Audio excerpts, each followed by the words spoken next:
What's up, YouTube? It's your boy, back at you one more time. K Shillings here with another video for you about the NBA. Alright, so a lot going on in the NBA. This particular video is the post-trade deadline video. Basically, I'm just discussing now that we've seen all the trades, that have happened as of NBA trade deadline Thursday. Now we're exploring the further occurrences that happen with teams, who may have acquired a piece that they didn't intend to keep, who they intend to buy out, or what have you. And also a little bit of talk about the Miami Heat versus the Thunder game, all right? So, starting with the trades. Now, the biggest trade of the night was actually Danny Granger for Evan Turner and the other piece, I forget the other piece's name, even though he's an okay player, okay big man. Lavoy Allen, I think is his name. I think this is a pretty interesting trade. Apparently, it caught a lot of people off guard. Apparently, they were trying to trade Granger to like a contender out of respect for him, because he had meant so much to that franchise. It couldn't happen. I'm assuming they talked to Philadelphia and gauged the likelihood that if they traded him there, he would be bought out.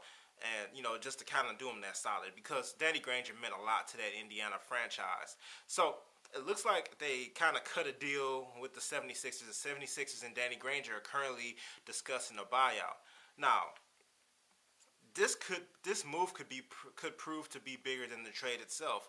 The reason why, Danny Granger, even though he's been injured, and people can say he's a bit injury prone or whatever, and he hasn't really done a lot this season thus far, he's still a player. And one thing I've noticed about the Miami Heat, not saying that he's necessarily going to go to the Heat, but especially this season, they've been known to take a couple players, with the LeBron James, Chris Bosh, Dwayne Wade contract situation. They've been known to swing and try to hit at certain players who other teams may have thought were done.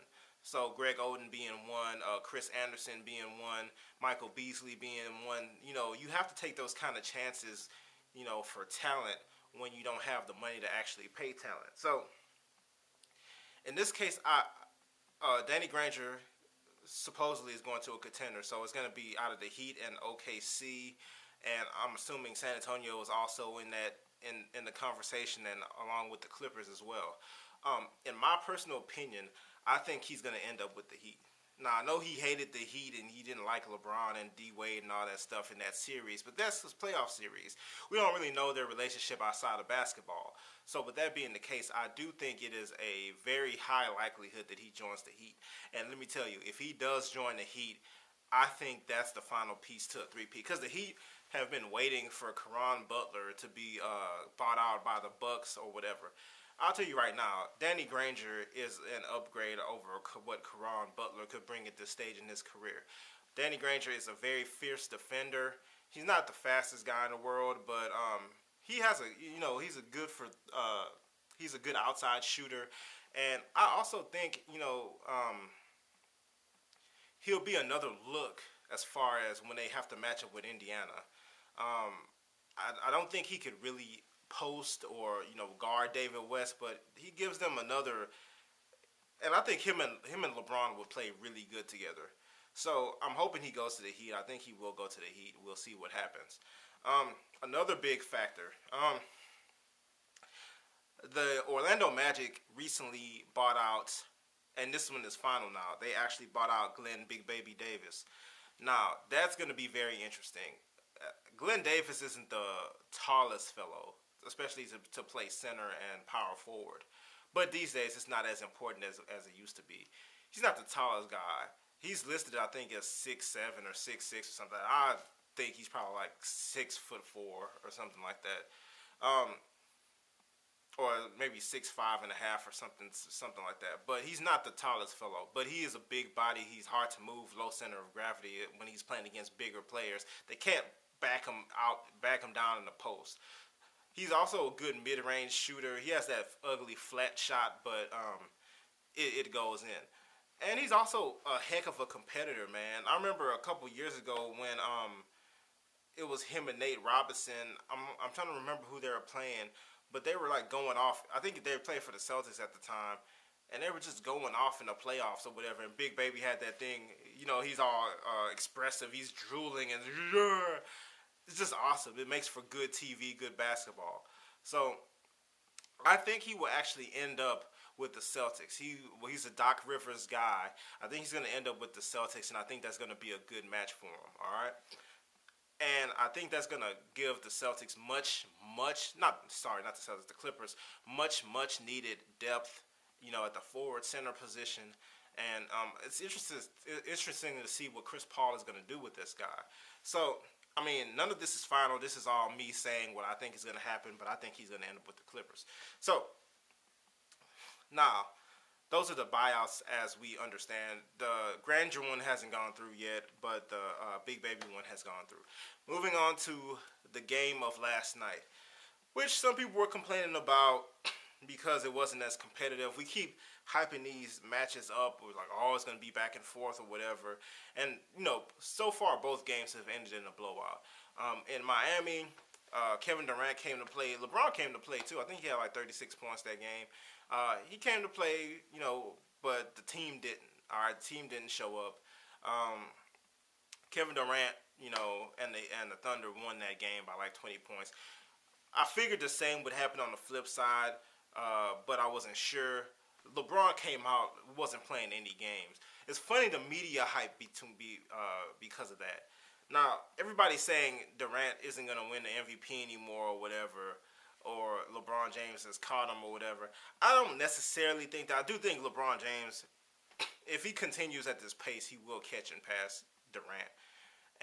But one thing I'm worried about with the MVP, LeBron has won 2 MVPs in a row twice.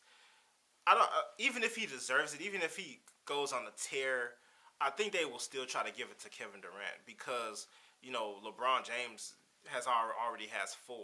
All right, and this is the year I think he's going to get the Defensive Player of the Year. So I think that's going to be his reward this year, and they're going to still, no matter what he really does, they're probably going to try to give it to Durant because they need to build that other star or whatever. That's what I think happens.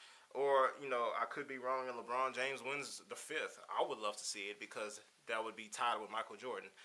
But I'm not getting into that right now. So, but a lot of people were coming down on Durant for being too passive. I mean, it's King James, man. What do you want from the guy? The guy is the best basketball player on earth. Nobody should have even started to question it. There's no question. Durant is a very, very wonderful, outstanding offensive player.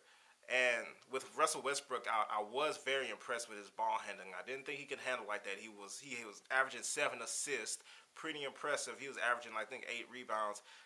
Those are LeBron type numbers. So when you see somebody else doing it, it's like, who's this guy? And then Kevin Durant is so freaking tall, you don't think he could do these things. But it's very impressive. But let's not get it confused. LeBron James is still the best player on this earth, which I think is really cool because how many people in their lifetime will be able to say that at least at one point, even if it's just for a year, a month, whatever, 10 minutes, how many people can say they were the best at a particular activity or anything in the entire world? There's nobody else on the planet Earth that's better than you at that time. I think that's pretty awesome. But anyway, it was a pretty entertaining game. LeBron James came to play. He had the attitude. I was watching I was listening to the First Take podcast, and Stephen A. and Skip Bayless were talking about how the challenge was out, like, oh, if you want to be the best, here I am, come take it from me. And they were saying that Kevin Durant backed away. I won't necessarily take it that far. I think LeBron got up for this game because it was national TV. Everybody loves the TNT games. But I think LeBron James just came to play and Kevin Durant probably didn't. Because even when he was getting his points, because he could have easily been held under 20. The defense loosened up on him a little bit, and he got a couple garbage baskets, to be honest. But I remember, I think it was late in the third quarter, he had like 13 points. And so it really wasn't a good day for Kevin Durant. LeBron James went right at him, and he didn't know what to do. So pretty awesome. I think the Heat will repeat this year. I'm not gonna. Yeah, I think the Heat's gonna repeat, especially if they get Granger off this buyout from the 76ers. I think the Heat are gonna repeat. Anyway, that's my video. It's also Video Request Friday, so I had a request to give my top basketball players in the NBA currently. So if I had to do 1 through 5, I'm just gonna do a quick impromptu list or whatever. I didn't really fully think it out. I'll start with LeBron. All right.